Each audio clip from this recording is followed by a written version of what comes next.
बंगालको कम्युनिस्टको हालत, बंगालका कम्युनिस्टहरूको हालत यहाँका कम्युनिस्टहरूको पनि हुन्छ। भोट दे भन्छ, मत दे भन्छ। के गरेको छ तिमीले जनताको लागि, आम जनताको लागि के गरेको छ? हामी कहाँ अहिलेसम्म पनि यो पोजिटिभ एजेन्डामा चुनाव भएको छैन। अहिले पनि अर्कालाई गाली गरेर, अर्कालाई होच्याएर, तल देखाएर अनि त्यहाँबाट जितिन्छ भन्ने म यो अब यस्तो एजेन्डाहरूमा अब देश जानुहुन्छ जस्तो मलाई लाग्दैन। नेपालमा बस्न पाए आउँछु भन्दैन मान्छे, डिबी पाए जान्छु किन भन्छ। यहाँ अवसर हुन्थ्यो भने जान्छु हुन्थ्यो।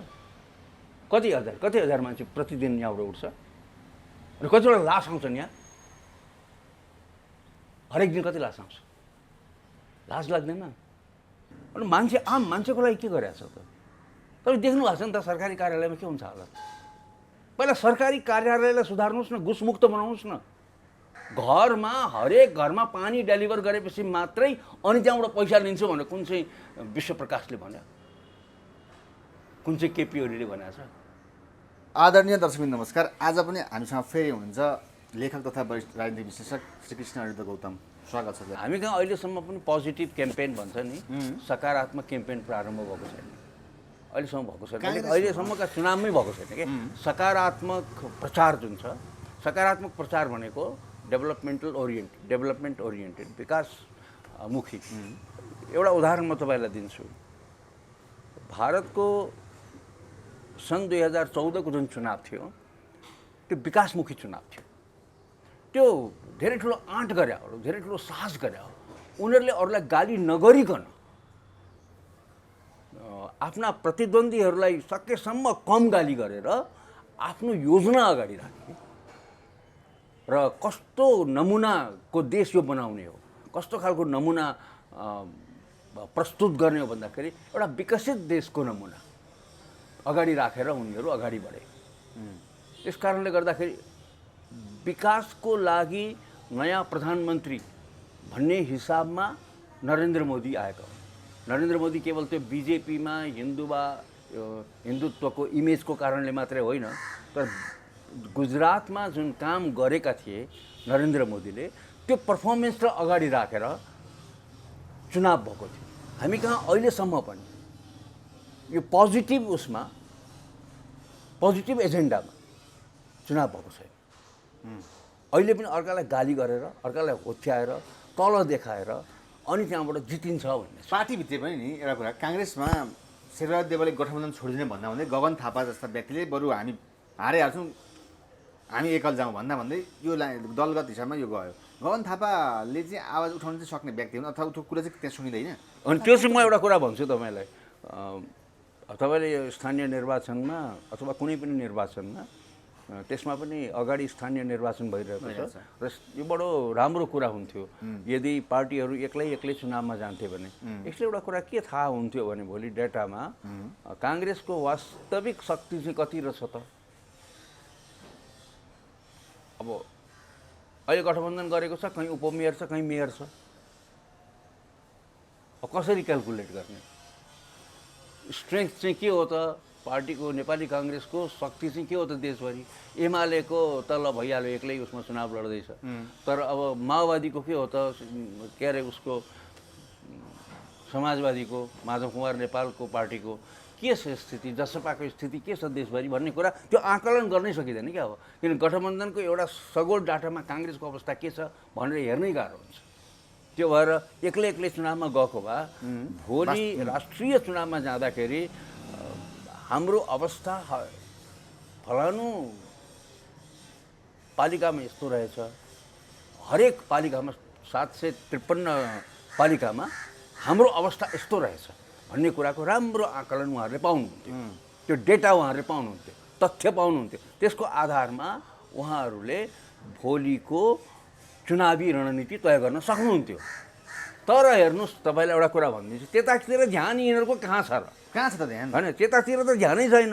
मतलब एउटा डाटालाई एनालिसिस गरेर वास्तवमा कस्तो किसिमको मान्छे आएको छ। अहिले नै भन्दैछन् नि होइन, 36 लाख नयाँ मान्छे आएका छन्। 36 लाख नयाँ मान्छेको लागि प्रोग्राम चाहिँ के लिएर आयो त?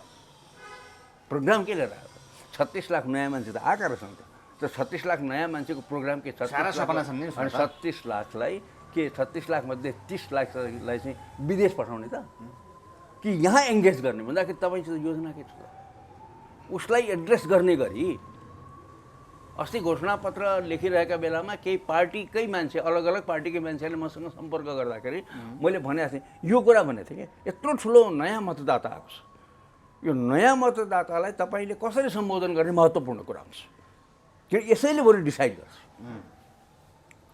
को जित्ने को हार्ने भन्ने कुरा यही 36 लाखले डिसाइड गर्छ अनि यो नयाँ जुन एन्ट्री भइरहेको छ नयाँ एन्ट्री भएको मान्छेलाई तपाईँले कसरी हेर्नु भएको छ उसलाई देशमा कसरी राख्नुहुन्छ ऊ यो देशमा बस्न चाहन्छ कसरी राख्नु त रहनै सक्दैन टिक्नै सक्दैन टिक्ने गरी योजना बनाउँदैनन् टिक्ने गरी शासन सञ्चालन गर्ने कुरा सोच्दैनन् रोजगारको लागि ठाउँ बनाउनमा राजनीति केन्द्रित भइरहेको छैन भने के हुन्छ त भन्दा मान्छे बहिर्मुखी हुन्छ अन्तर्मुखी हुँदैन मतलब घरभित्र बस्दैन देशभित्र बस्दैन बाहिर जान खोज्छ बाहिर जाँदाखेरि के हुन्छ यो अलिक बृहत कुरा हो एउटा मान्छेको आफ्नो तन्नेरी उमेरमा बाहिर जान्छ पैसा मात्रै पठाउँछ उसले तर उसको ऊर्जा त त्यहाँको निर्माणमा खर्च हुन्छ यहाँ निर्माण हुँदैन यहाँ त मान्छेलाई पैसा पठाउँछ अनि बसेर खान्छ अलिकति विकल्पका हिसाबमा हेर्ने हो भने राजेन्द्र लिङ्गदेनको जुन उहाँको घोषणापत्र राज संस्था पुनर्स्थापना हिँड्नुको कुरा छ नि यो कुरा अलिकति मान्छेले क्रेज देखाएको हुन् त भोट दिने कुरामा बाँकी नै छ के देखिन्छ यो कुरा चाहिँ म यो अब यस्तो एजेन्डाहरूमा अब देश जानुहुन्छ जस्तो मलाई लाग्दैन यी जुन यो राज संस्थापद ल्याउने अथवा गणतन्त्र फाल्ने सङ्घीयता फाल्ने यस्ता कुरामा अब मान्छेले लाग्छ जस्तो लाग्दैन मलाई लाग्छ के जस्तो भन्दाखेरि अब वास्तवमा पर्फर्मेन्स चाहिँ नि के त अब डेलिभर के गर्ने अब दिन्छ के यो शासन व्यवस्थाले हामीलाई दिने के र एउटा कुरा के थाहा भइसक्यो अहिले भनेदेखि जो जेल नेल सहे जुन नेताहरूले यिनीहरूले त्यो जेल नेल सहेको ब्याजै मात्रै खाने रहेछन् ब्याजै खान लाग्यो ब्याजै मात्रै खाने रहेछन् भन्ने मेसेज गएको छ म एकदम प्रष्ट शब्दमा भन्दैछु तपाईँलाई यिनीहरूले ब्याजै मात्रै खाने रहेछन् र काम गर्ने होइन रहेछन् काम गर्नका लागि वास्तवमै नयाँ मान्छे नै आउनुपर्ने रहेछ जो जेल लेल नसहेको होस् अन्तिम एउटा रोचक कुरा आएको छ नि गौतमज्यू विप्लव पनि पार्टी फुट्यो के सोच्नु तपाईँले दुई चार नेतालाई त बर्खास्त गरियो उहाँले पनि अनि यी सबै कुराहरू हेर्नुहोस् यी सबै कुरा पास्ट भइसके यिनीहरूले बुझेको छैन क्या यो सबै कुरा पास्ट भइसक्यो मान्छेले अर्कै कुरा खोज्दैछ विप्लवले बुझेको छैन अनि मान्छेले अर्कै कुरो खोज्दैछ अरे अहिलेको नयाँ मान्छेले अर्कै कुरा खोज्दैछ आज तपाईँ यो लिएर हिँड्दै हुनुहुन्छ यो डिजिटल उसको चाहिँ नि तपाईँको डिजिटल मिडिया लिएर मल्टिमिडियाको लिएर हिँड्दै आजभन्दा 20 वर्ष अगाडिको मान्छेले कुरा सोच्न सक्दैन थियो नि तपाईँ नयाँ कुरा खोज्दै हिँड्दै हुनुहुन्छ नि त नयाँ पुस्ताले नयाँ कुरा खोज्दैछ क्या अवसर खोजिरहेको छ ठाउँ खोजिरहेको छ अहिले तपाईँलाई युट्युबले ठाउँ दिएको छ यो देशले कुन ठाउँ दियो विप्लवको वैज्ञानिक समाजवाद काम के हो वैज्ञानिक समाजवाद भनेको आई डोन्ट नो उनको त मलाई पढाउनु उद्देश्य त्यही छैन मैले बुझेकै छैन अब मैले त्यो वैज्ञानिक समाजवाद जनतालाई बुझाउँदै हिँडेका थिए नि त ऊ जनतालाई बुझाउँदै हिँडेका मैले बुझेकै छैन उहाँहरू खालि त्यो वैज्ञानिक समाजवाद भन्नुहुन्छ वैज्ञानिक समाजवाद भन्नुहुन्छ त्यो वैज्ञानिक समाजवाद भनेको चाहिँ के हो अनि वैज्ञानिक समाजवाद भनेको त उहाँहरू भन्नुभएको छैन केवल वैज्ञानिक समाजवाद भन्नुभएको छ कि त दुईवटा शब्द हुन् नेपाली काङ्ग्रेसले समाजवाद भने जस्तै नेपाली काङ्ग्रेसले समाजवाद त भन्छ समाजवाद भनेको के हो भनेको चाहिँ व्याख्या गर्दै त्यसै विप्लवको पार्टी फुट्नु यो आवश्यकतै मतलब यो एक न एक दिन अब धेरै ब्रेकअप हुन्छ के अब धेरै ब्रेकअप हुन्छ तपाईँलाई एउटा उदाहरण दिन्छु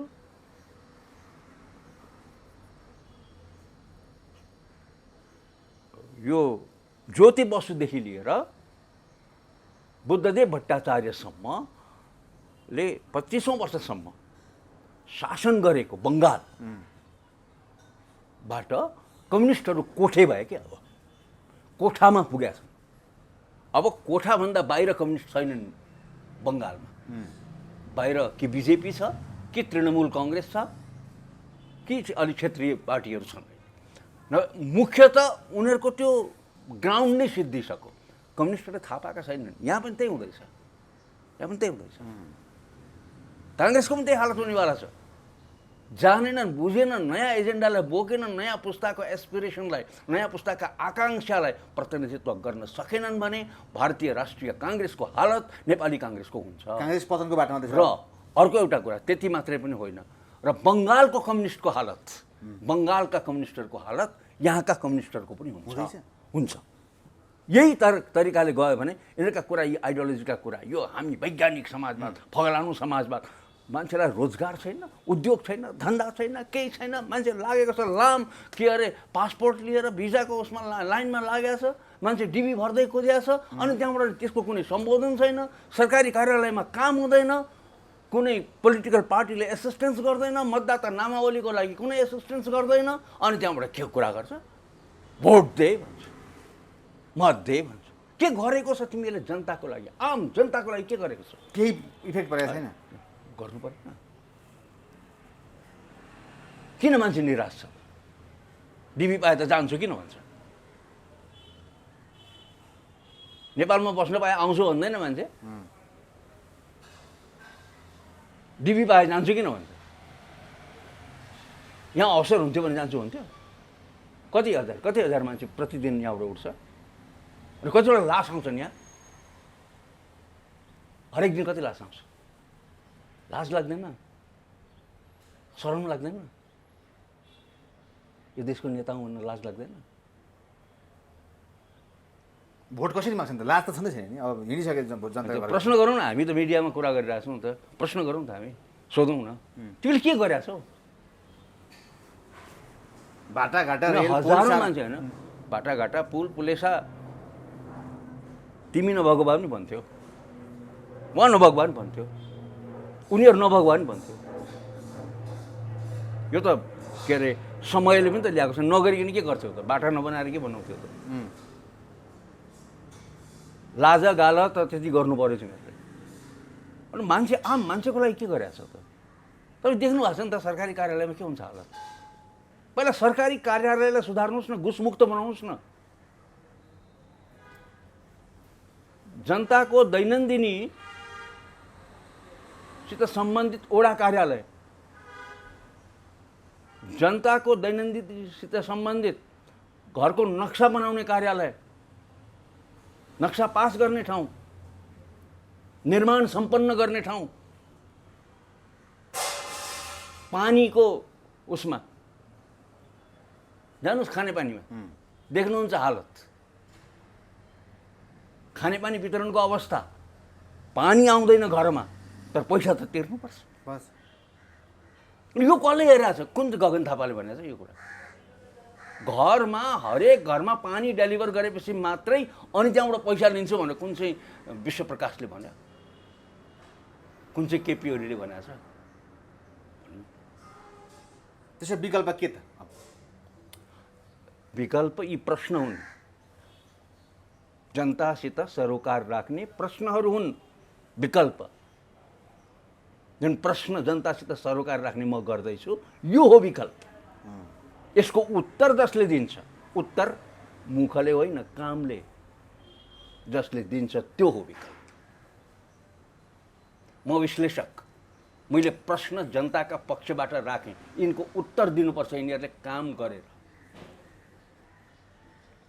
घोषणापत्रमा के कुरा पर्नुपर्छ भन्दा यी कुरा पर्नुपर्छ, र घोषणापत्रमा यी कुरा परिसकेपछि प्रतिबद्धता भनेको के हो भन्दाखेरि पुरा गर्ने यी भन्दा ठुला कुरा छ नि घोषणापत्रमा त। ठुला कुरा, पुरा गर्ने कुरा गर्नुपर्छ। कस्तो छन् घोषणापत्र? अहिले नै भोट दिइहाल्नु जस्तो छ नि। ठिक छ, सबै घोषणापत्र भनेको जनताले बुझ्ने र जनतासित सरोकार राख्ने र वास्तवमा भोलि यिनीहरूले काम गर्छन् भनेर पत्याउने कुराहरू दिनुपर्छ घोषणापत्रमा। त्यस्तो कुराकानी सुरुवात गरौँ। स्थानीय निकायको चुनाव, उम्मेदवारी दर्ता सकिएर अब चुनाव प्रचारमा लागिसकेका छन् नेता प्रतिनिधिहरू। खास यहाँबाट सुरु गरौँ, कस्ता किसिमका उम्मेदवारहरू देखिए पहिला र अहिलेमा? अलिकति विश्लेषण गरौँ न। यो समयअनुसार अलिकति मान्छेमा परिवर्तन त आइहाल्छ। मान्छे फेरिन्छन्, मान्छे फेरिन्छन् त्यो स्वाभाविक हो। कतिपय मान्छे दोहोरिएका छन् र कतिपय उसमा चाहिँ दोहोरिएको छैन र हामीले अब धेरै पालिकाहरूमा गाउँपालिकाहरू नगरपालिका महानगरपालिका उपमहानगरपालिका भन्दा बढी चाहिँ मान्छेले महानगरपालिका र उपमहानगरपालिका त्यहाँ बढी मान्छेले ध्यान केन्द्रित गरेको जस्तो लाग्छ, त्यहाँ चासो राखेका छन्। सम्भवतः यो स्थानीय निकायसँग अहिले भएको जुन पावर छ, जस्तो पावर चाहिँ एलोकेट गरेको छ, जो जति शक्ति चाहिँ प्रत्यायोजित गरेको छ, त्यो कारणले गर्दा पनि बढी आकर्षण भएको हुनसक्छ। महानगर अहिले त्यसमा काठमाडौँ महानगर चाहिँ अलि बढी चासो छ। काठमाडौँ महानगर दुई तिनवटा कारणले हुन्छ। एउटा कुरा के छ भन्दाखेरि यो एउटा राजधानी हो पहिलो कुरा, अनि अर्को एउटा कुरा यहाँ जुन जनसङ्ख्याको वितरण छ काठमाडौँको नेवार र गैर नेवार र यसको समीकरणलाई लिएर पनि मान्छेले धेरै आकलन गर्छन्, अनुमान गर्छन्। अब सबैको प्राथमिकता के हुन्छ भने यहाँका रैथानेहरूलाई नै बढी प्राथमिकता दिउँ भन्ने हुन्छ र योपालि पनि के छ भन्दाखेरि दुईवटा रैथानेकै बिचमा चाहिँ प्रतिस्पर्धा भएको छ। पुरै रैथाने दुईजना दुइटै। जस्तै एमालेबाट केशव स्थापितलाई उठाइयो, 5 जना सिफारिसमा उहाँलाई पहिला पनि मेयर भइसकेको मान्छे हो, टेस्टेड हो, तर उहाँलाई उठाइयो नि। यो कुरालाई कि एमाले किन गर्यो? थोरै यस्तो म तपाईँलाई एउटा कुरा भन्छु, पछिल्लो समयमा एउटा कुरा चाहिँ भएको छ, यो सिरियस गम्भीर कुरा हो, वास्तवमा गम्भीर कुरा हो। अहिले के भइरहेछ भन्दाखेरि रैथानेपन जहाँ पनि तपाईँको 5 थर जानु हो भने त्यहाँ लिम्बूलाई नै प्राथमिकता दिइरहेको हुन्छ। ताप्लेजुङ जानुभयो भनेदेखि लिम्बूलाई नै दिइरहेको हुन्छ र मधेसतिर जानुभयो भने मधेसीहरूलाई नै प्राथमिकतामा राखिराखेका हुन्छ। पहिला जस्तो पहाडीहरू मधेसबाट जितेर आउने सम्भावना अत्यन्त न्यून भएर गएको छ र जस्तै गैर लिम्बूहरू अब 5 थरबाट, ताप्लेजुङबाट, तेह्रथुमबाट जित्न निकै सम्भावना छ, किन निकै गाह्रो छ, जित्ने सम्भावना कम भएर काठमाडौँमा नेवार जाति नउठाएसम्म जित्न गाह्रै हुन्छ। त्यस्तो किसिमको चाहिँ नेरेटिभ भन्छ नि, त्यस्तो किसिमको कथ्यको निर्माण इतिहासले पनि त्यही देखाइरहेछ। यो पछिल्लो समयमा त्यस्तो भएको छ। एमाले केशव स्थापित उठाउनु पर्छ, दोहोऱ्याउनै पर्ने थियो त। यहाँ केही राजनीतिक चलखेल अथवा विभिन्न भन्छन् नि विशेष गर्ने हजुरको विषयमा के हो? उहाँलाई त विभिन्न किसिमका कन्ट्रोभर्सी पनि कुरा गर्छन्, अहिले उहाँलाई नै उठाएर जिताउने हिसाबमा बढिसकेको छ कुराकानी। केशव स्थापित चिन्नु भएको छ नि तपाईँले मलाई? केशव स्थापितलाई मैले एकदम पर्सनली व्यक्तिगत रूपमा चिने होइन, व्यक्तिगत रूपमा चिनेको छैन मैले। व्यक्तिगत रूपमा अहिले काठमाडौँका कुनै पनि पार्टीगत चिनेको छैन नि केशव स्थापितलाई? पार्टीगत पूर्व मेयर हो नि। पार्टीगत रूपमा अब व्यक्तिगत रूपमा पनि संवाद भएको कुराकानी नभएको मान्छे होइन, तर के छ भने मैले चिन्छु म भन्दिनँ र सिर्जना सिंहलाई पनि म चिन्छु भन्दिनँ। प्रकाश मानकी श्रीमती भनेर चिन्यो नि? प्रकाश मानकी श्रीमती भनेर चिन्छु अथवा सिर्जना सिंह नै भनेर पनि चिन्छु होला, गणेश मानकी बुहारीले पनि चिनियो, गणेश मानकी बुहारीका रूपमा पनि चिन्छु होला, तर उहाँलाई म उहाँको राजनीतिक योगदानलाई लिएर राजनीतिक योगदान भन्दा पनि सँगसँगै नयाँ युगको नेतृत्वका रूपमा चिन्दिनँ। अहिले चाहिँ नयाँ युगको नेतृत्वका रूपमा चिन्दिनँ। सिर्जनालाई पनि सिर्जनालाई पनि चिन्दिनँ, केशवलाई पनि चिन्दिनँ। त्यसमा एमाले केशवलाई किन उठायो त्यसो भनिदिनुहोस् न त। मैले अब किन उठायो त्यो चाहिँ एमालेलाई सोध्नुपर्छ, मलाई भन्दा पनि के लाग्यो होला भने पहिला पनि मेयर भइसकेको मान्छे र यसको कन्स्टिट्युएन्सी, यसको समष्टि अहिले पनि क्षेत्र अहिले पनि इन्ट्याक्ट छ। त्यहाँ मात्रै पनि होइन, अब यहाँ प्रदेशमा पनि गएको, प्रदेशको मन्त्री पनि भएको, त्यस कारणले गर्दाखेरि यसको केही न केही पकड यहाँको स्थानीयहरूमा छ भन्ने। अनि केशव स्थापित र सृजना सिंहको चर्चा भएको कारणले गर्दाखेरि के भयो भने यहाँ नेवारभन्दा बाहेकको अर्को मान्छेको सम्भावना स्वतः निस्तेज भएर काम गर्न सक्दैन। 8 ढोका मान्छे चाहिँ केशव स्थापित हो। त्यसो भएदेखि मानव महानगरको मेयर भयो भने काठमाडौँले मुहार के छ भन्दाखेरि एउटा कुरा म के भन्छु भने यो राजनीतिक मान्छेलाई पूर्वाग्रह नभन्नु होला, म त मेयर हुने मान्छे हो नि त। तपाईँ यहीँ बस्नुभएको छ, कतिको आशा छ, प्लानबद्ध मान्छे आएको हो कि होइन भन्ने कुरामा यसो विश्लेषण गरौँ। त्यो उहाँहरूले आफ्नो घोषणापत्रमा उहाँहरूले आफ्नो कुरामा अहिले केशव स्थापितका कुरामा पनि म कतै पनि प्लान लिएर आएको भन्ने देख्दिनँ। प्लान वेमा काठमाडौँलाई म यस्तो बनाउँछु भन्ने कुरा कन्भिन्स गर्ने तरिकाले सहमत गराउने तर उहाँका योजना र प्लान त यति धेरै छन् कि तपाईँले सुन्नु भएको छ नि, अहिले नै काठमाडौँ सृजना भइहाल्छ भन्ने टाइपको छ नि। त्यो त विद्या सुन्दरले पनि गरिसकेको थियो नि। मोनोरेल आइसकेको हो, मेट्रो रेल आइसकेको हो, काठमाडौँको चाहिँ परिदृश्य नै फरक भइसकेको हो नि। आजभन्दा 5 वर्ष अगाडि नै भइसक्यो हो। त्यो त भएन।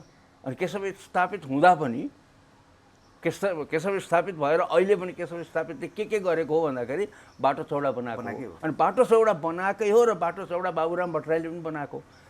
उसले भन्दा पनि केशव स्थापितले भन्दा पनि काठमाडौँ इन्टेरियरको बाटो चौडा बनाउने त बाबुराम भट्टराई हो। अहिले रिसेन्ट अहिले तत्कालका कुरा तपाईँ सम्झिनुहोस्। म्हणजे केशव स्थापितका कुरा बढी नै हुन्थ्यो खै? बढी त हुन् नि, जायज छैन। जायज र नाजायजमा चाहिँ म जान्न, तर के छ भने यो कुरो बढी हो, गर्न नसकिने धेरै कुराहरू। त्यसो भए काङ्ग्रेसले सृजना सिंहलाई किन उठायो भन्नुहोस् त? त्यसो भएदेखि के छ यस्तो भित्री रहस्य चाहिँ? हेर्नुहोस्, काङ्ग्रेसले किन उठायो भने प्रकाशमान सिंहले शेरबहादुर देउवालाई सहयोग गरे। त्यो कुरा वास्तविकता छ। त्यो एउटा वास्तव महाधिवेशनमा र अर्को एउटा कुरा केशव स्थापितको चर्चाको कारणले गर्दा अथवा रैथाने चर्चाको कारणले गर्दा पनि सृजना सिंहलाई दुईवटा कुरा एडिसनल हुन्छ जस्तो लाग्यो। एउटा गणेशमानकी बुहारी भनेर, प्रकाशमानकी श्रीमती भन्दा पनि गणेशमानकी बुहारी भनेर, र सँगसँगै अर्को एउटा कुरा सृजना सिंहको पनि नेभी सङ्घका रूपमा, नेभी सङ्घको कार्यकर्ताको रूपमा एक खालको योगदान नभएकी मान्छे होइन। भन्नुभयो मैले घरदेखि लिएर मेरा श्रीमान ससुरासम्म मैले यसरी गराएँ, त्यही भएर म सक्षम छु भन्नुभयो। यसलाई वास्तविकता मान्ने काठमाडौँको मेयरका लागि? काठमाडौँको मेयरका लागि त्यो वास्तविक त्यो होइन के। तपाईँको कुनै भन्दाखेरि काठमाडौँको मेयरको लागि अथवा कुनै पनि ठाउँको मेयरको लागि, अब कुनै पनि चिफ मिनिस्टरको लागि, मुख्यमन्त्रीको लागि, प्रधानमन्त्रीको लागि केवल फलानु राजनीतिक आइडियोलोजी, मैले यति धेरै योगदान गरेँ, मैले यति धेरै जेल बसेँ भन्ने योग्यता होइन। इतिहास भएको नेपाली, त्यसलाई योग्यता भन्न मिल्दैन। इतिहास भएको नेपाली काङ्ग्रेसले किन बुहारी र श्रीमतीवादीमा गयो? त्यो फेरि नेपाली काङ्ग्रेसकै मान्छेलाई सोधौँ न। तपाईँ विश्लेषण गर्ने मान्छे हो। किन गयो भनेर सुनिन्छ। समस्या कहाँनिर आउँछ भन्दाखेरि अहिले जसरी नेपालका राजनीतिक दलहरू उम्मेदवारी दिएर गठबन्धन गरेर जुन हिसाबले गइरहेका छन्, उनीहरू सिद्धान्त पनि बोकेका छैनन्। सिद्धान्तको कारणले पो हो कि भन्यो भने सिद्धान्तका कारणले पनि गइरहेका छैनन्। नितान्त स्वार्थहरूको गठबन्धन छ। त स्वार्थहरूको गठबन्धनमा जहाँ जहाँ स्वार्थ मिल्यो त्यहाँ त्यहाँ भयो त। जहाँ जहाँ आफ्नो स्वार्थ मिल्यो त्यहाँ त्यहाँ उम्मेदवारी। स्वार्थको खेल छ सृजना सिंहसँग? किन छैन त? अनि जहाँ पनि स्वार्थको खेल छ। सृजना सिंहमा मात्रै भनेको होइन, मैले सबै ठाउँमा। यसो भनेर फेरि के छ भन्दाखेरि सबैलाई मैले रिजेक्ट गरिरहेको भनेर नमान्नु। यति धेरै इतिहासका महिला नै उठाउनुपर्छ, अरू थिएन त भन्ने कुरा जनताको चासोमा। होइन, महिला किन उठाएको भन्दाखेरि महिला स्थानीय पनि र महिला पनि जोडिँदाखेरि चाहिँ केशव स्थापितलाई पराजित गर्न सक्छ भनेर। कसरी हुन्छ एमाले? त्यो त स्वाभाविकै हो त। जसरी हुन्छ एमालेलाई हराउनु त हो त। गठबन्धन नै त्यसरी बसिरहेको छ होइन? कति धेरै डराएको? हराउनका लागि त हो नि। काङ्ग्रेस किन यति धेरै डराएको एमालेसँग? खालि उनीहरूलाई सोध्ने कुरा मलाई सोधेर हैरान बनाउनु पर्छ मैले। त्यो उनीहरूलाई सोध्ने हो नि। उनीहरूको मनको कुरा भन्न सक्ने मान्छे नि त। म कसरी मनमा पर्छु? म अन्तर्यामी हो नि। ल, अन्तर्यामी भनेको उसको हृदयभित्र उनीहरूको मनमा के छ भन्ने कुरा थाहा पाउने कुरा त्यही हो। विश्लेषक भनेको त वैज्ञानिक कुरा हो क्या। एउटा के छ भन्दाखेरि तथ्यहरूमा आधारित भएर गर्नुपर्छ। विश्लेषकले कुरा गर्दा अनुमानमा होइन, आकलन गरेर अनुमान गरेर तपाईँको मनभित्र यस्तो कुरा होला भन्न पाइँदैन।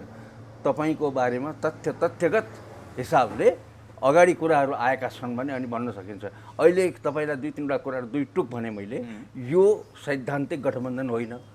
कुनै पनि मान्छेले अहिले सैद्धान्तिक गठबन्धन हो भन्न सक्दैन।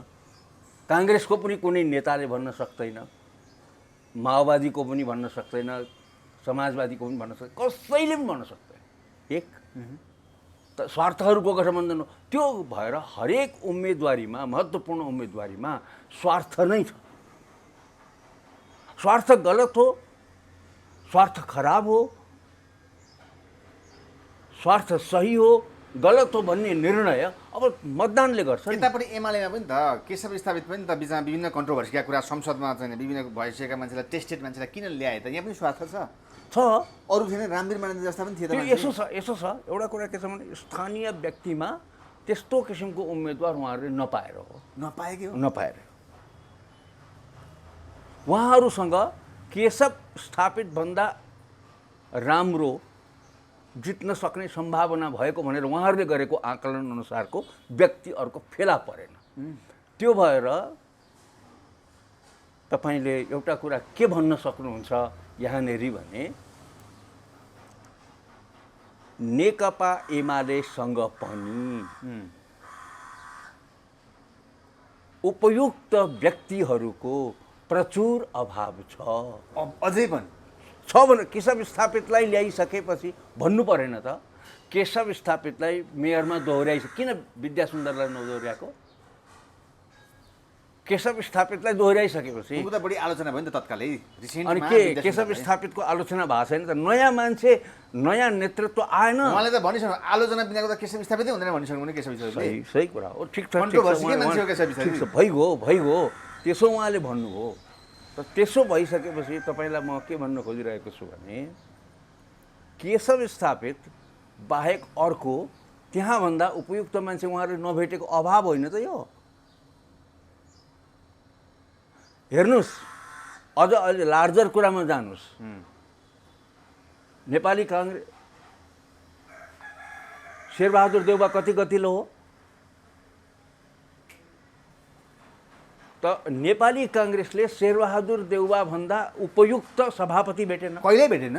सुन्नुहोस् न, अहिले नै भेटेन, सभापति भेटेन। अर्को मान्छे प्रधानमन्त्री बनाउने भेटेन। उहाँ हुनुहुन्छ भेट्ने जस्तो पनि देखिएन। तर के शेरबहादुर देउवालाई तपाईँले उपयुक्त यो देशलाई ड्राइभ गर्नको लागि, नेतृत्व दिनका लागि योग्य मान्छे हो भन्नुहुन्छ? कतिजना मान्छेले भन्छन् योग्य होइन। त्यसो भए हो भन्नुहुन्छ कि भन्नुहुन्न? योग्य हो भनेर मान्थे भनेदेखि त नेपाली काङ्ग्रेसलाई चुनाव जिताउँथे नि त। उहाँका कार्यकर्ताले त उहाँ नै सभापति हो। उहाँ नै सभापति भएका बेलामा यो देशमा चुनाव भएको र नेपाली काङ्ग्रेसले 165वटा प्रत्यक्ष पहिलो हुने प्रथा अन्तर्गत भएको निर्वाचनमा नेपाली काङ्ग्रेसले ल्याएको जम्मा जम्मी सिट कति? 23 सिट। डडेलधुराबाट एकैचोटि रसुवामा जित्याएको छ पहाडमा। काठमाडौँ र तराईका केही सिटहरूले गर्दाखेरि नेपाली काङ्ग्रेसको लाज ढाकिएको। अब जुन व्यक्तिलाई 2/3 दिएर 5 वर्षसम्म शासन चला भनेर जनादेश दिएको व्यक्ति, एक मान्छेलाई हेर्नुहोस् तपाईँले, कस्ता मान्छे चुनिएर नेतृत्वमा बसेका छन्। चुनिएर है, फेरि रोजिएर नेतृत्वमा बसेको त्यो पार्टीले एकमतका साथमा दिएको छ। तर उनीहरू असक्षम छन्। केपी ओली सक्षम। केपी ओलीले 2/3 पाएको हो नि। त्यो 2/3 चलाउन नसकेर, आफ्नो पार्टी एकजुट राख्न नसकेर, माधव नेपाल, झलनाथ खनाललाई बाहेक गरेर फालेर प्रचण्डलाई पनि ल्याएको, तर प्रचण्डलाई पनि समायोजन गर्न नसकेर, व्यवस्थित गर्न नसकेर, दुई चोटि संविधानमै नभएको प्रावधान प्रयोग गरेर अदालतले प्रतिनिधि सभा पुनर्स्थापना गरिदिएको छ। अदालतले नै परमादेशद्वारा प्रधानमन्त्री बनाएको छ। अब दुईटा कति असक्षम रहेछ तपाईँले थाहा पाउनुभयो? मैले माथिको कुरा गरेँ। तिनीहरूले कस्ता मान्छे रोज्छन् त भन्दाखेरि मानिसको, योग्य मानिसको, सक्षम मानिसको, वास्तवमै नेतृत्व दिन सक्ने मान्छेको नेपालका राजनीतिक दलहरूसँग अभाव छ भन्ने कुरा देखियो। माधव बरु आफै प्रतिगमन भनेर हिँडेका छन् ओलीलाई अहिलेसम्म पनि। त्यति ओलीको प्रतिगमन चाहिँ को हुनु अरे? खास प्रतिगमन उहाँहरू पनि हो। प्रतिगमन उहाँहरू चलाउन नसक्नु, एउटा पार्टीलाई सम्हालेर लान नसक्नु भनेको उहाँहरू पनि प्रतिगमन हो।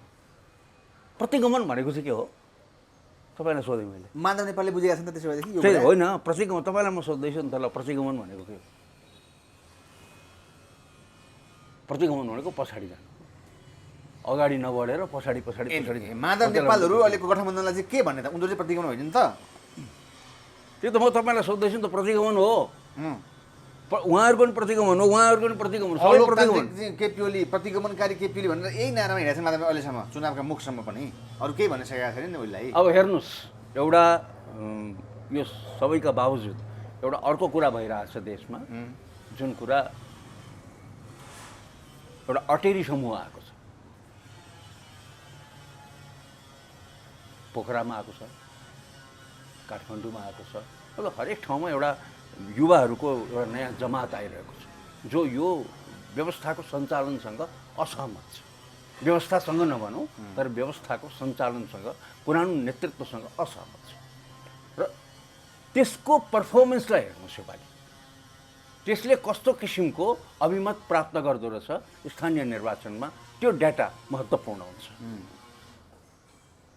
कति नेपाली समाज अगाडि बढ्न खोजिरहेको रहेछ कति यसमा विद्रोहको स्वभाव चाहिँ इन्स्टिट्युसनलाइज भएको रहेछ संस्थागत हुँदै रहेछ भन्ने कुरा त्यसले देखाउँछ एउटा कुरा मेयरहरूको कुरा गर्दाखेरि काठमाडौँमा पनि अलिकति विकल्पका कुरा आइरहेको छ नि जस्तै हजुरले कतिको सुन्नुभएको छ बलेन शाह जस्ता पहिला मैले त्यही भनिसकेँ त अहिले अगाडि अटेरी समूह भनेर के हो यो कुरा त्यसरी भन्न खोजेको अलिक प्रश्न पारिदिनुहोस् नि त उनीहरूको त चाम बढी देखिएको छ नि अहिले मान्छे अलिकति पार्टीबाट अलिकति दिक्क भइसकेका हुन् यो समयमा यसो छ मैले मेरो आफ्नो आकलन अनुसार धेरै मान्छेहरू यसपालि भोट हाल्न जान चाहँदैनन् पहिलो कुरा यो कुरातिर न एमाले न काङ्ग्रेस न अरू दलहरू कसैमा पनि यतातिर जागरुकता देखिँदैन तपाईँलाई एउटा कुरा भन्छु भोट कसले हाल्ने हो केपी ओलीले अथवा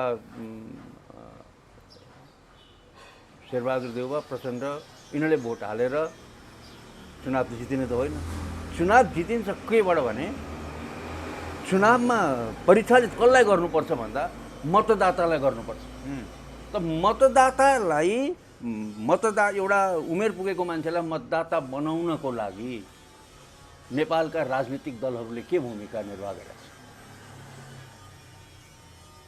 मतदाता नामावली सङ्कलन गर्न नेपालका राजनीतिक दलहरूले कुनै भूमिका निर्वाह गरेको तपाईँलाई थाहा छ तपाईँले यतिको चाहिँ नि टेलिभिजन इन्टरभ्यूहरू लिएर हिँडिराख्नु भएको छ थाहा छैन अनि मतदाता खडा भइदिनु अनि यिनीहरूलाई भोट हाल्न चाहिँ गइदियो के एसिस्टेन्स दिएको छ तपाईँलाई ओडामा जाँदाखेरि के एसिस्टेन्स दिएको छ के सहयोग गरेको छ आज जुन स्थानीय तहको निर्वाचन भइरहेछ भन्दाखेरि के सहयोग गरेको छ यस्तो मान्छे चाहियो जसले तपाईँलाई जुन स्थानीय तहबाट गर्नुपर्ने काम होस् त्यो कामको लागि सहयोगी बनोस् कि वडा सदस्य सहयोगी बनोस् वडाध्यक्ष सहयोगी बनोस् मेयरले यस्तो होस् कि घरको नक्सा पास गराउँदाखेरि घुस नखाओस् त्यस्ता मान्छे चाहियो नि अब कुनै पनि कार्यालय घुस बिना काम हुँदैन अहिले पनि त्यही त भनेको त लाइसेन्स बनाउँदाखेरि घुस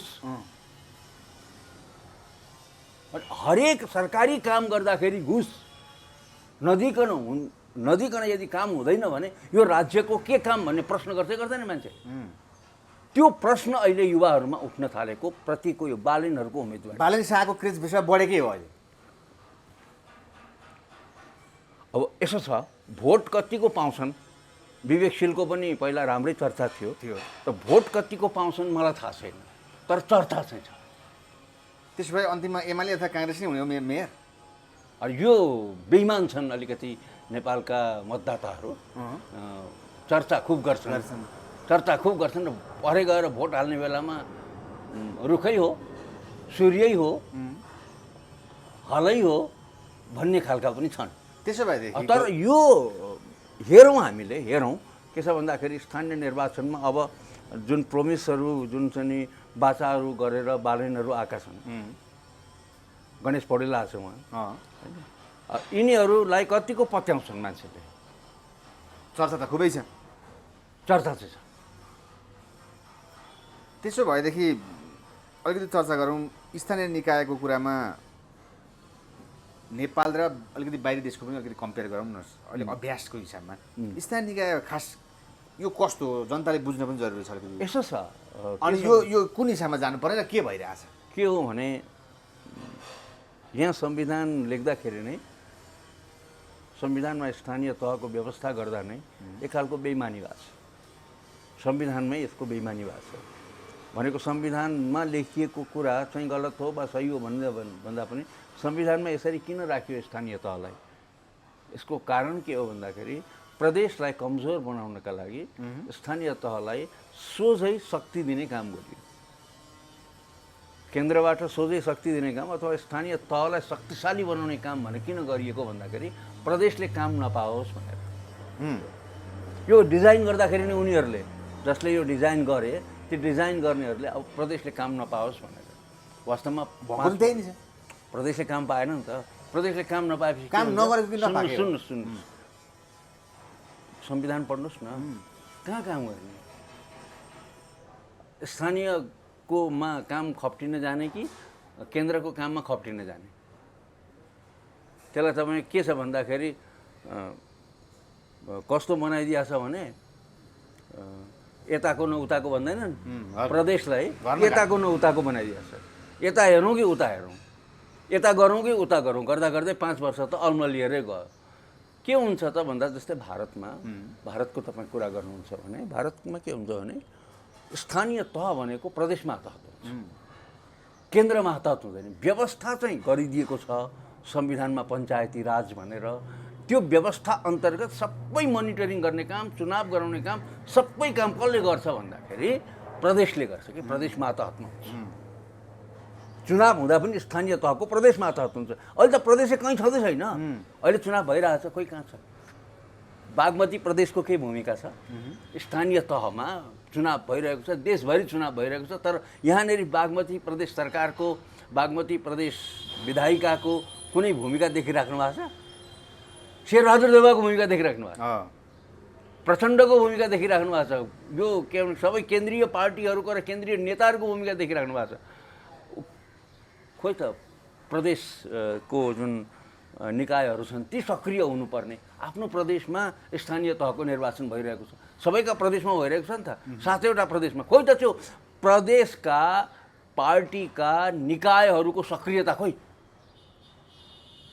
चुनाव तोक्ने पनि यही, चुनाव सार्छ भन्ने पनि यही, चुनाव गर्ने पनि यही, नगर्ने पनि यही। अनि सबै कुरा स्थानीय तह चाहिँ केन्द्रले गरिसकेपछि अनि प्रदेशको भूमिका खोइ त?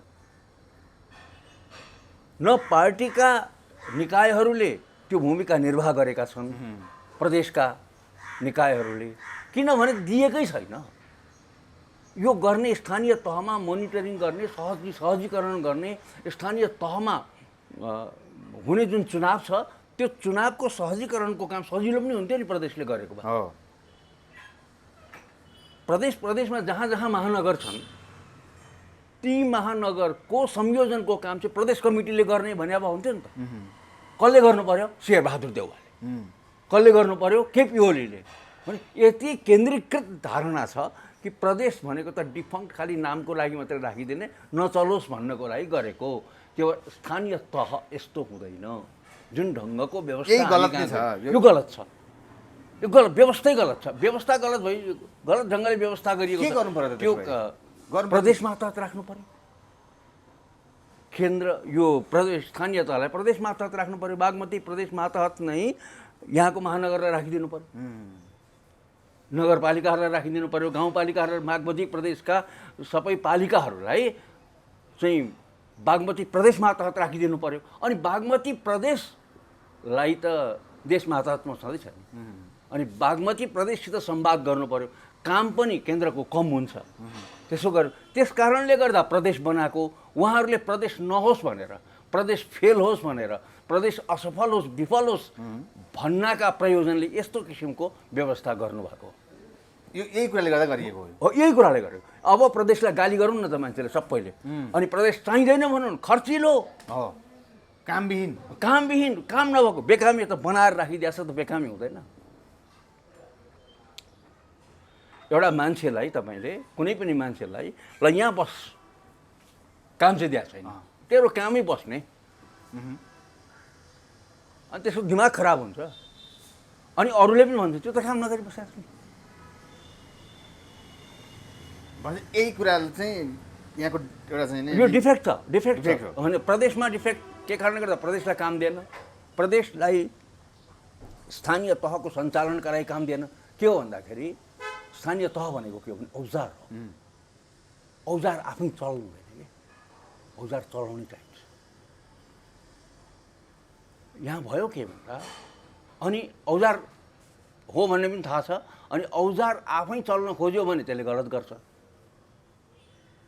बन्चराले के गर्छ आफै चल बन्चरो भन्नु पर्छ बन्चरो चलाउनै चाहियो अब के भयो भन्दाखेरि यो बिचकाले चलाउने होइन मै आएर चलाउँछु भन्यो माथिकाले कि आफै चल्छ यो नभएदेखि मै आएर चलाउँछु भन्यो औजारले आफै चल भन्नु हुँदैन औजार चलाउनको लागि बिचमा एउटा संस्था हुनुपर्छ त्यो भनेको प्रदेश हुनुपर्छ लखनऊमा एउटा कार्यक्रममा युपीको उत्तर प्रदेशको एउटा मिनिस्टरले एउटा मन्त्रीले भने के एउटा कार्यक्रममा तपाईँहरूको यो संरचना अन्तर्गत स्थानीय तह पनि चल्दैन प्रदेश पनि चल्दैन तपाईँहरूको सङ्घीयता चल्दैन यसरी सङ्घीयता चलाउने हो भने प्रदेश मातहतमा स्थानीय तहलाई राख्नुपर्छ प्रदेश चल्ने हो भने प्रदेश चल होइन प्रदेश होइन सङ्घीयता सङ्घीयता भनेको सङ्घीयता यदि चलाउने हो भने सङ्घीयता यदि सफल बनाउने हो भने प्रदेश मातहत स्थानीय तह राख्नुपर्छ संहिता खारेज गर्ने भनेर चित्र केही पनि लगाइरहेको छ नि अनि उहाँहरू संहिता खारेज गर्नतिर लाग्नु भएको छ संहिताको व्यवस्था गरिरहेको छ त्यसो संहिता खारेज गर्दाखेरि कसरी गर्ने त एकैछिन ल संहिता खारेज गर्नको लागि पहिला यो संविधान खारेज हुनुपर्छ संविधान खारेज हुन्छ त अनि सङ्घीय संविधान लेख्नु भएको छ नि तपाईँले सङ्घीय लोकतान्त्रिक गणतन्त्र लेख्नु भएको छ अनि सङ्घीय चाहिँ हटाइदिएपछि लोकतान्त्रिक गणतन्त्र मात्रै हुन्छ अनि तब कसले संशोधन गर्ने थियो संहिताको आवश्यकता छ त्यसोभएदेखि आवश्यकता र अनावश्यकको कुरा भएन फेरि तपाईँले कस्तो प्रश्न गर्नुहुन्छ कि मलाई आवश्यक छ कि छैन भनेर यही कुरा बहस कति गर्छ पार्टी यही यो संविधानमा सङ्घीय लोकतान्त्रिक गणतन्त्र लेख्या छ हो यो सङ्घीय लोकतान्त्रिक गणतन्त्र हो यो देश हो कि होइन त सङ्घीय लोकतान्त्रिक गणतन्त्रबाट सङ्घीय हटाएपछि के हुन्छ लोकतान्त्रिक गणतन्त्र हुन्छ सङ्घीय हटाउनलाई के गर्नु पर्यो संविधान संशोधन गर्नु पर्यो के खारेज गर्नु पर्यो तहहरू खारेज गर्नु पर्यो सङ्घीयता हटाउन सङ्घीयमा तहहरू हुन्छन् कम्तीमा 2टा तह हुन्छ केन्द्र र प्रदेश भन्ने र प्रदेश मातहत स्थानीय हुन्छ तर यहाँ के गरियो भन्दाखेरि 3टालाई तह भनियो 3टालाई तह भनेर सबै अधिकार जति केन्द्र र स्थानीयसँग राख्यो त्यसो यो के उद्देश्य र के स्वार्थको लागि गरिएको थियो भने त्यही त सङ्घीयता चल्दैन यो देशलाई सङ्घीयता अफाप हुन्छ सङ्घीयता यो देशको हावापानी माटोसँग मिल्दैन भन्नका लागि गरे त्यही भनिरहनको लागि मात्रै त्यही भन्नको लागि गरे अनि त्यहाँ त्यो खर्च पनि गरिरहने प्रदेश पनि पालिरहने खर्च छ नि होइन प्रदेश पनि पालिरहने खर्च पनि गरिरहने गाली पनि गरिरहने गाली गर्ने एउटा तारो भयो क्या सङ्घीयता गाली गर्नका लागि एउटा माध्यम भयो एउटा समूह नै छ जो चाहिँ सङ्घीयतालाई गाली गरेर हिँडेको छ तर सङ्घीयतामा कस्तो व्यवस्था हुनुपर्छ भन्ने कुराको बहस कोही पनि गरिरहेको छ अहिलेसम्म देख्ने म गरिरहेको छु नि म भनिरहेको छु तर मेरो कुरा सुन्छन् सुनिसकेर एउटा कारणले सुन्छन् अर्का कारणले उडाइदिन्छन् मैले नेताहरूलाई नै सोधेको छु किन यस्तो व्यवस्था गरे भनेर यो त नचल्ने व्यवस्था गर्नुभएको छ तपाईँहरूले म त सङ्घीयताको अध्येता हुँ सङ्घीयता यसरी चल्दैन भन्ने मलाई थाहा छ तर किन गरेको भन्दा के भनेका छन् भने म नाम भन्दैन तर के भनेका छन् भने यो सङ्घीयतालाई मान्छेले गाली गरून् र सङ्घीयता खारेज गर्न पाइयोस् भनेर भनिदिनुहोस् न नाम भनिदिनुहोस् किन नराम्रो भन्नलाई नाम भनिदिनुहोस् न कसले भन्यो किन नाम भन्नु त्यसो भएदेखि अरू देशमा पनि यस्तो कुराहरू डिफ्रेन्ट छ त्यसो भएदेखि होइन यो स्थानीय कुरा के छ भन्दा यो स्विजरल्यान्डमा धेरै काम स्थानीय निकायले गर्छ तर त्यो क्यान्टन मातहत हुन्छ भनेको प्रदेश मातहत हुन्छ भारतमा पनि प्रदेश मातहत नै स्थानीय निकायहरू हुन्छ त्यहाँ पञ्चायत भन्छ त्यसलाई र पञ्चायत र अरू ट्राइबल एरियाको लागि अलग अलग व्यवस्था पनि छ तर मुख्यतः पञ्चायत भन्छ त्यहाँ स्थानीय निकायलाई पञ्चायतहरू चाहिँ प्रदेश मातहत हुन्छ जस्तै आसाम प्रदेशको पञ्चायतलाई चाहिँ दिल्लीले हेर्दैन कि आसाम प्रदेशले हेर्छ बङ्गाल प्रदेशको जुन पञ्चायत हुन्छ त्यो पञ्चायत इलेक्सनमा बङ्गाल प्रदेश लाग्छ कि त्यो उहाँ के अरे केन्द्र चाहिँ लाग्दैन। त्यहीँको कमिटीहरू त्यहीँका समितिहरू सक्रिय हुन्छ। यस्तो मिल्दोजुल्दो यहाँसँग मिल्दोजुल्दो व्यवस्था चाहिँ दक्षिण अफ्रिकामा छ। दक्षिण अफ्रिकामा अगाडि नै थियो। दक्षिण अफ्रिकाको जस्तो चाहिँ नबनाऊ है भनेको त्यस्तै बनाए। दक्षिण अफ्रिकामा पनि प्रदेशको काम छैन क्या। प्रदेश छ तर प्रदेश यतिकै खर्चको यहाँको जस्तै यहाँको त अझ बदतर हो, त्यहाँको भन्दा पनि खराब छ। त्यसो भए गौतमजी अलिकति कुराकानी फरक कुरा र अन्तिममा छौँ हामी कुराकानीको अन्तिममा छौँ। जस्तै आरोप लगाउने क्रममा केपी ओलीले नेपाली काङ्ग्रेसलाई चाहिँ यो एकदम आरोप लगाएको छ कि यो घोषणापत्रको लिएर यो हजुरले कसरी अध्ययन गर्नु आरोप लगाउनु पर्ने अवस्था हो अथवा कि प्रतिपक्षी हुँदैन आरोप लगाएको कुरालाई मान्ने उहाँले भनेको कुरालाई उहाँ काङ्ग्रेसको घोषणापत्रलाई साँच्चै लगाउनै पर्ने स्थिति छ र भने छैन। अलिकति यस्तो छ उहाँहरूको काङ्ग्रेसको घोषणापत्रलाई उहाँको मुख्य तारो चाहिँ उसमा जस्तो लाग्छ मलाई भ्यू टावरलाई लिएर। भ्यू टावरको धेरै आलोचना भयो अनि भ्यू टावर त उहाँले बनाउनु भएको। तर एउटा भ्यू टावरको कुरा म तपाईँलाई भनिदिन्छु। अस्ति मैले एउटा जवाब दिएको थिएँ यो धरहरा किन बनाएको धरहरा किन बनाएको थियो भने यसको वैज्ञानिक कारण छ। अहिलेको जस्तो सूचना घर घरमा पुग्दैन थियो, मान्छेको हात हातमा पुग्दैन थियो, सूचनाका माध्यमहरू केही पनि थिएनन्। सबै मान्छे टुँडी खेलमा जम्मा हुन्थे अनि ढडरा माथि बसेर अनि त्यहाँबाट अनि उर्दी गर्नु पर्थ्यो कि अनि बोल्दाखेरि पनि अलि माथि उच्च ठाउँमा बसेर बोल्ने व्यवस्था गर्दाखेरि सजिलो हुन्थ्यो। अनि विशेष गरेर के भने कुनै सूचना दिनु पर्यो, कुनै घन्टी बजाउनु पर्यो, केही गर्नु पर्यो, मान्छे अपरझट भेला गर्नु पर्यो, आग लागि भयो केही भयो भनेदेखि चाहिँ अग्लो ठाउँबाट सूचना चाहिँ प्रवाहित गर्नु पर्थ्यो। साङ्केतिक सूचनाहरू पनि त्यसरी प्रवाहित गर्नु पर्थ्यो। त्यस कारणले गर्दाखेरि अग्ला अग्ला टावरहरू त्यो बेलामा बनाउनुको कारण त्यो थियो। अहिले अग्ला अग्ला टावर चाहिँ किन बनाएको त भन्दा धरहरा ढल्यो, एउटा ऐतिहासिक चाहिँ स्ट्रक्चर थियो, त्यो संरचना थियो, त्यो ढल्यो फेरि बनाइयो, ठिकै छ। तर नयाँ नयाँ धरहरा चाहिँ बनाउनु पर्ने आवश्यकता थिएन। के अहिले त्यो आवश्यकता छ त? पहिलाको जस्तो जुन सूचना दिनका लागि माथि धरहरामा चढेर अथवा अग्लो ठाउँमा गएर सूचना दिनुपर्ने आवश्यकता छ र? अहिले त मोबाइलमा आफ्ना हात हातमा घर घरमा पुग्छ नि त सूचना त। अनि भ्यू टावरमा व्यर्थ खर्च गरियो भनेर काङ्ग्रेसले आलोचना गर्यो।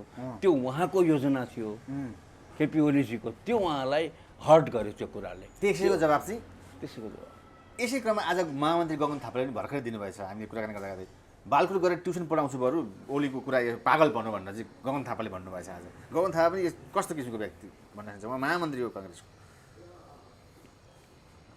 अब त्यो ठ्याक्कै शब्द त मलाई थाहा भएन, गगनले भनेकै ठ्याक्कै शब्द मलाई थाहा भएन।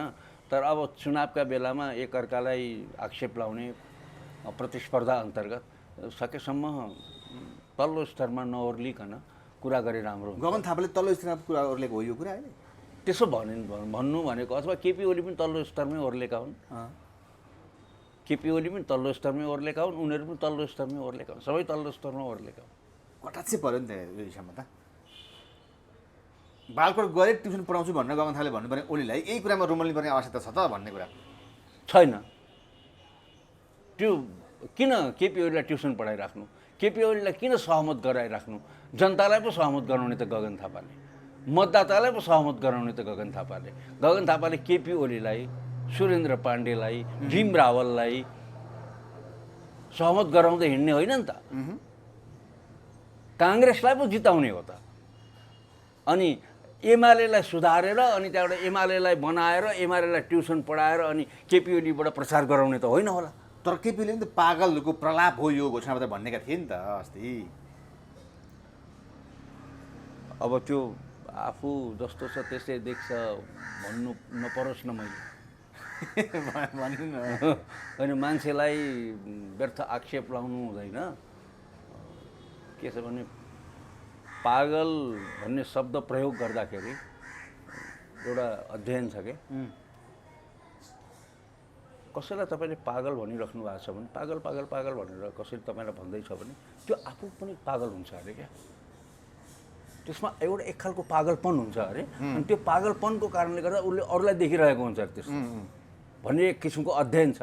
त्यस्तै भएको हो केपी ओलीलाई त म भन्दिनँ, त्यस्तो त म भन्दिनँ, भन्न मिल्दैन। मैले एउटा चाहिँ नेपालको एउटा शिष्ट नागरिक भएको नाताले त्यसरी भन्न मिल्दैन मान्छेलाई। तर गगन थापा जस्ता व्यक्ति एउटा युवाको ढुकढुकी भनिन्छ, एक किसिमको चाम भएको व्यक्ति अहिले महामन्त्री हुनुभएको, उहाँले पनि त्यसैको उत्तर दिनुपर्ने अवस्था आयो भने चाहिँ गगन थापा पनि कुन अवस्थामा पुग्दै हुनुहुन्छ, कस्तो किसिमको होइन त्यो उहाँहरू नेता होइन गगन थापा? मैले भनिसकेँ तपाईँलाई, परस्परमा यसरी नउल्झेको राम्रो, यसले राम्रो गर्दैन। अहिले गठबन्धनकै पनि त के भन्दा ओली हराउन भन्नुहुन्छ नि उहाँहरू होइन, ओलीलाई हराउन भन्नुहुन्छ नि। ओली हराउन होइन, जनतामा डेलिभर गर्नका लागि हामी चाहिँ चुनावमा गएका हौँ, आफ्ना उम्मेदवारहरू जिताएर पर्फर्म गर्छौँ, कार्य प्रदर्शन गर्छौँ र कार्य प्रदर्शनका आधारमा हिजो हामीले के गर्यौँ, हामी कस्ता छौँ, यसलाई जाँचेर बुझेर तपाईँहरूले हामीलाई भोट दिनुहोस्, हाम्रा बाचाहरू यी हुन् भनेर जानुपर्ने हो, अर्कालाई गाली गरेर जाने होइन। हस्, समय र समय धेरै धेरै धन्यवाद। थ्याङ्क यू भेरी मच हजुर। धन्यवाद।